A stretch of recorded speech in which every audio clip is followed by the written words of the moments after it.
proclaiming God's matchless grace in the blessed hope. This is your Adventist World Radio.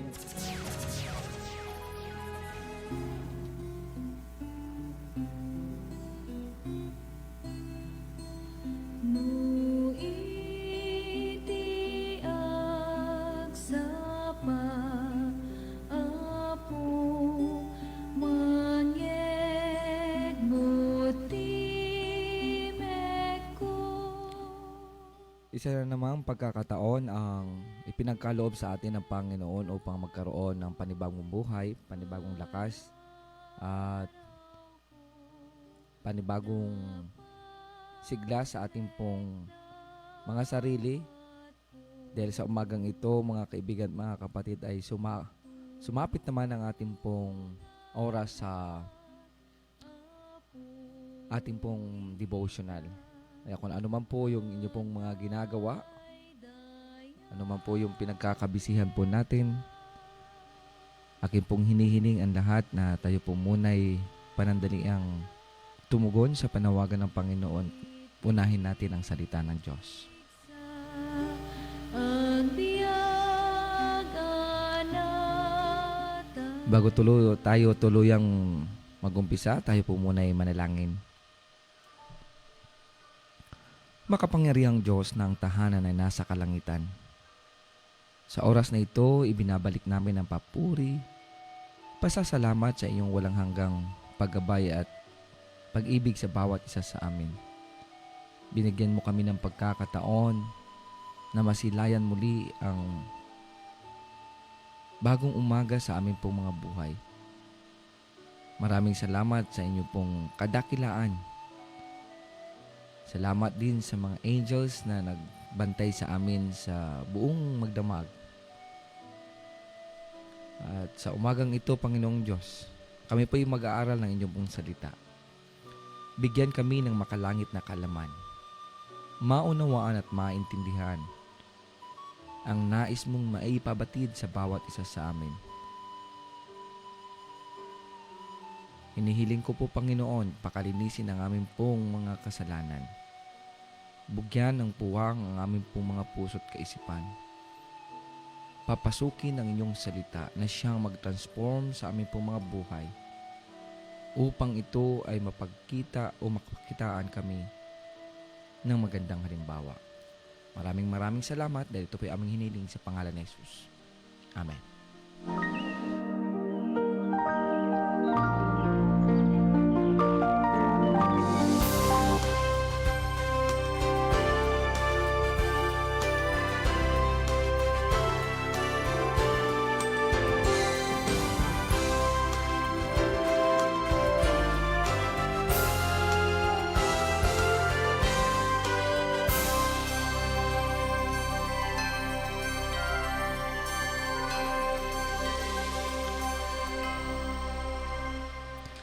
Okay, sa umagang ito, mga kaibigan, mga kapatid, ang ating pong mensahe ng salita ng Diyos ay napakaganda.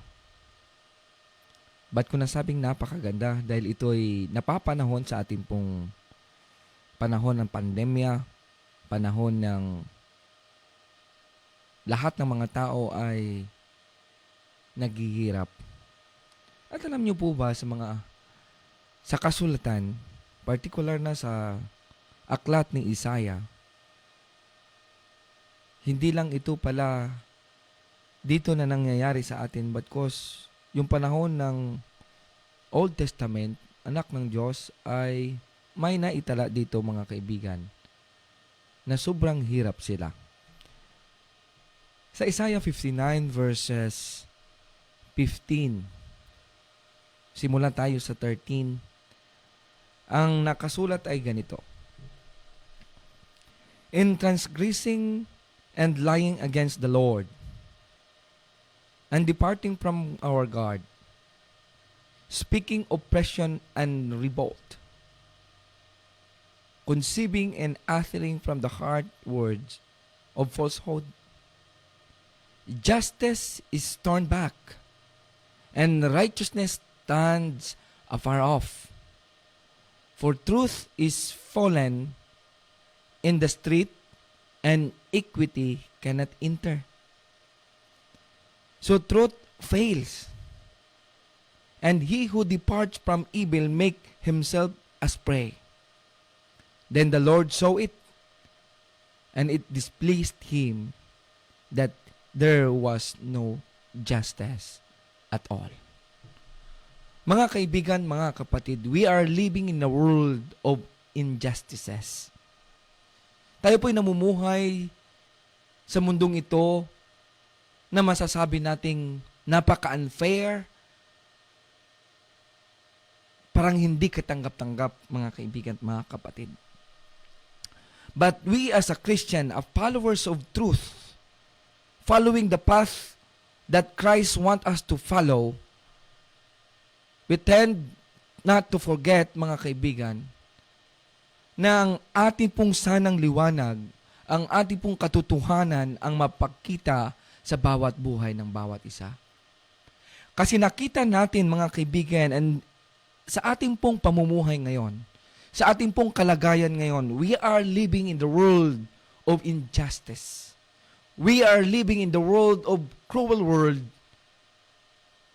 Roman world, and there are so many problems at all. Mga kapatid, mga kaibigan, mayroon pong isang kasabihan na nalaman natin ang kondisyon ng mundong ito. Nalaman natin kung nasaan na tayo ngayon. Kaya tayong mga Kristiyano, ang ninanais ng Panginoon just to understand and stay of the ground that we are walking in the truth. In other words, tayong nakakaalam, tayo yung binigyan ng pagkakataon ng Panginoon, makita sa atin ang katotohanan, hindi lang katotohanan, yung mga tao na lumalakad sa kadiliman, we are an example to lead them in the path of life, mga kaibigan at mga kapatid. And we know, and we all know, na ang mundo natin ay talagang isolated with darkness. Mga kapatid, mga kaibigan, isang pantunay na tayo po ay namumuhay sa tinatawag na napaka-unfair na mundong ito. Marami ngayon, mga kaibigan, mga kapatid, mismo sa aking pong sarili, ako po'y nakaranas na sinasabing injustice. One time, bumisita ako, mga kaibigan, mga kapatid, sa isang lugar. At habang ako'y papunta sa isang lugar, may nakita akong isang tao doon sa maraming mga puno, walang bahay. At alam ko po na siya ay papunta sa lugar ng aking pong pupuntahan. Ako ay nahabag at niyaya ko siyang sumakay sa aking pong sasakyan.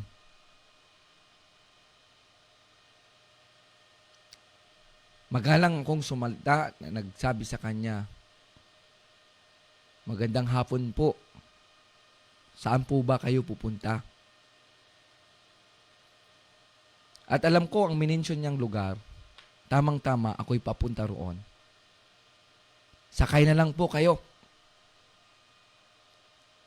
Wika ko.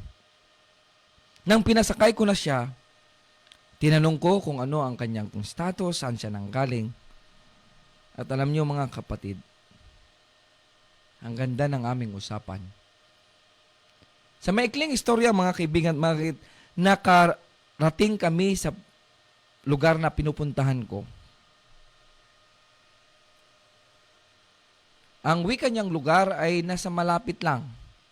Nag-stop ako sa plaza. Pero mayroon pa siyang, siguro nakatravel kami ng 1 kilometer. Mahigit. So yung lalakarin niya ay mga 100 meters na lang. Ako po'y huminto sa may plaza na doon ang appointment ko. Pagbaba niya, mga kapatid, ni walang pasalamat, ni walang ni oy ni ay, at alam nyo ang masakit pa na nangyari, yung pintuan ng sasakyan parang matanggal dahil sa pagbagsak niya ng pagsarado na. Sa isip-isip ko ni wala ngang pasalamat, mangsira pa ng bagay. Ang aking pong puso parang dinurog. Nasa isip ko, mga kaibigan, mga kapatid, nagmagandang loob ka na, nag-offer ka ng mga bagay na maganda. I'm not expecting na ganun ang mangyayari, mga kaibigan. But ang katotohanan, ako talaga'y napasaktan. Sabi ko, hindi ko na lang sana pinasakay. Mga kaibigan, mga kapatid, tayo po ay inatasan na maging isang magandang halimbawa. Kasi ang panahon natin ngayon, uulitin ko, may mga tao na depressed, may mga tao, maraming mga tao nakakasalamuhan natin na puro problema ang kanila pong kinakaharap. And as we as a Christian, mga kaibigan, alam natin at tayo po ay may binigyan ng Panginoon na malawak na pag-uunawa. Katulad kung dumating man sa atin ang mga ganitong pagkakataon, tayo po ay makakatayo, makakapag-unawa, makakatanggap dahil tayo po ay Kristiyano. Ang sinabi ko kanina, mga kaibigan, justice is turned back and righteousness stand afar off. Wala nang fairness ang ating pong mundo ngayon. At ang liwanag ay naibahagi sa kadiliman na kung saan naitatago dahil puro na lang kadiliman, mga kaibigan at mga kapatid. For truth is fallen in the street. In other words, ang katotohanan ay hindi na makita sa daan and equity cannot enter. In other words,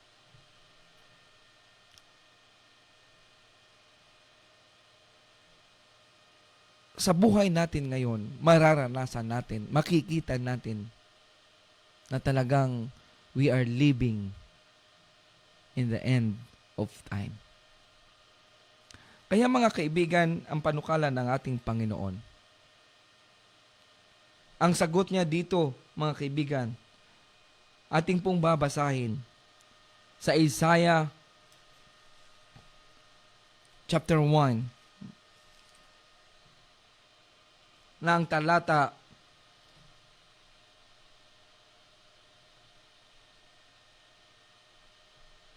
ay 8. Isaiah chapter 1. Magsisimula ako sa 7. Your country is desolate. Your cities are burned with fire. Strangers devour your land in your presence. And it is desolate as overthrown by strangers. So the daughters of Zion is lifted and both in a vineyard as a hut in a garden of cucumbers, as besieged the city. Ang ibig sabihin dito mga kaibigan at mga kapatid, nalaman natin na ganito ang sitwasyon ng ating pong mundo. Tinatawagan ka ng Panginoon. Tumayo sa katotohanan,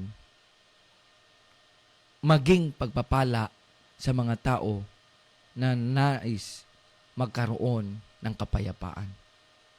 Tinatawagan ka ng Diyos na tayo ay tumulong sa mga tao na hindi na makatayo sa sarili niyang mga paa.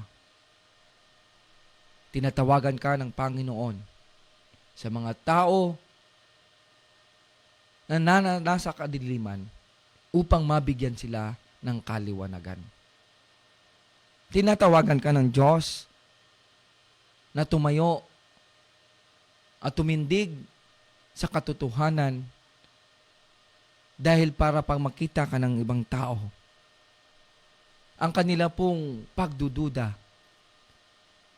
ang kanila pong mga diskusyon ay mauwi sa tama at magkaroon sila ng kapanatagan.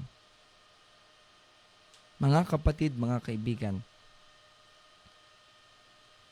tinatawagan tayo ng Panginoon upang mabago.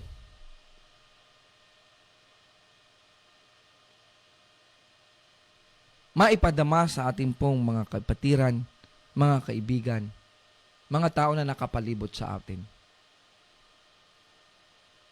na hindi nakakaalam ng tunay na kondisyon ng tao. Tayong mga Kristiyano, mga kaibigan at mga kapatid, maging simula tayo ng panibagong mundo. Dahil pag-alaman natin ang ating mundo, mga kaibigan, ay punong-puno ng tinatawag na hindi katanggap-tanggap na pangyayari. Ngunit sa ngayong umaga, tinatawagan tayo. Tayo'y mga anak ng Diyos. Mapagkitaan tayo na kung ang karakter ng mundong ito ay punong-puno ng hirap. Ikaw na nakaranas ng kasaganaan sa piling ng Diyos, maipadama sa kanila na may Diyos na nagbibigay ng kasaganahan. Sa mundong ito, maraming mga tao ang nalulugmok sa kahirapan. Punong-puno ng problema. Ngunit tayong mga Kristiyano nakaranas kung paano mabigyan ng kapayapaan sa ating pong buhay habang sumusunod tayo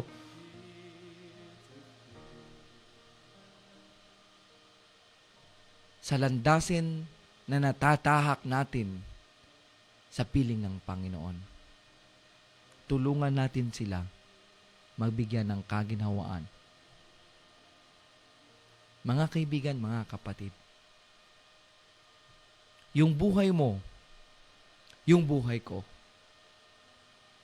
sa ating pong mga ginagawa,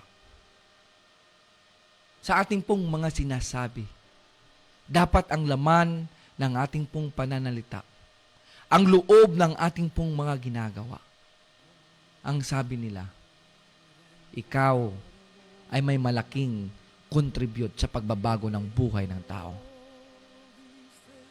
Kahit hindi ka marunong mag-sermon, kahit wala kang maibibigay, ngunit ang inyong pong salita at ang ating pong mga gawa ay sapat na upang makapagpapaligaya, upang makapag-encourage, makatulong sa dumadapa, pabangon, at sila'y patuloy sa buhay na kanila pong tinatahak. Kaibigan, gusto kong sabihin sa ating lahat, ikaw man ay nakakaranas ng problema. Ikaw man ay nabibigitan sa mga nararanasan mo. Gusto kong ibahagi sa inyo ang imbitasyon ng Panginoon sa ating pong lahat na punong-puno ng problema. Ang sabi niya sa Matthew chapter 11 verse 28. Ang imbitasyon ng Panginoon para sa atin, para sa anak ng Diyos, na kung saan sinuman ang nahihirapan, sinuman ang punong-puno ng problema, nabibigatan at wala nang saysay at gusto nang mag-give up, ito ang panukala ng Panginoon.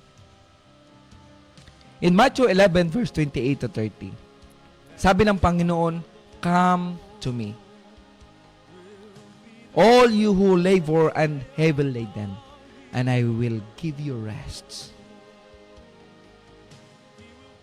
Take my yoke upon you and learn from me, for I am gentle and lowly in heart, and you will find rest unto your soul.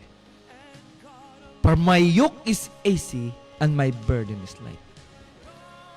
Ibig sabihin, mga kaibigan, mga kapatid, gusto kang bigyan ng kapayapaan, gusto ka ng Panginoon na kung ikaw ay nakukulong, bibigyan ka ng bigyan ko ng kapapahingahan ng Panginoon. Lumapit lang tayo sa Kanya. Mga kapatid, dito po nagtatapos ang ating pong mensahe. Nawa po'y may napulot tayo, aral. Tayo po'y manalangin. Makapangyarihang Diyos na ang tahanan ay nasa kalangitan, may-ari ng aming mga hiram na buhay. Sa oras na ito, kami po'y nagpapasalamat sa panibagong lakas at pag-asa na inyo pong pinagkaloob sa bawat isa sa amin. Nawa po, Panginoon Diyos, ay maranasan namin ngayong umaga hanggang sa kami nabubuhay ng kapayapaan, kapanatagan, ang kagaanan ng aming pong mga problema. Dahil alam po namin, Panginoon, Ikaw ang magiging karamay namin. Ikaw ang magiging kasama namin. Salamat, Panginoong Diyos, sa pagtugon at pagdinig ng aming panalangin. Dahil ito po'y aming hinihiling, inyo pong sasagutin sa pangalan ni Jesus. Amen. Amen. Hindi mo ito alam. Ano kaya ang iyong gagawin? Pagpapatuloy mo ba ang iyong mga gawain? Sa lahat po ng nakinig at naglaan ng kanila pong oras, maraming salamat. At gusto ko pong sabihin sa inyo, mapalad ang nakikinig ng salita at gumagawa nito dahil ang buhay na walang hanggan ay pagkakaloob sa atin ng bawat isa sa nagkakaroon ng panampalataya sa Kanya. Ito si Pastor Dan na nagsasabi, pagpalain tayong lahat. Ngayon mo ito gawin, sapagkat di mo batid kung anong dala ng bukas para sa'yo. Kaya di handog mo na ngayon sa Kanya ang buhay mo. Buhay natin ay pansamantala. Isang saglit ika'y buhay, tapos wala ka na. Kaya't ngayon ang panahon, harapin ang katotohanan. Diyos lamang ang may buhay na walang hanggan. Lumapit sa Kanya, ibigay buong sarili, puso't kaluluwa. Huwag nang maghintay pa, ngayon mo ito gawin, sapagkat di mo batid kung anong dala ng bukas para sa'yo. Kaya ihandog mo na ngayon sa Kanya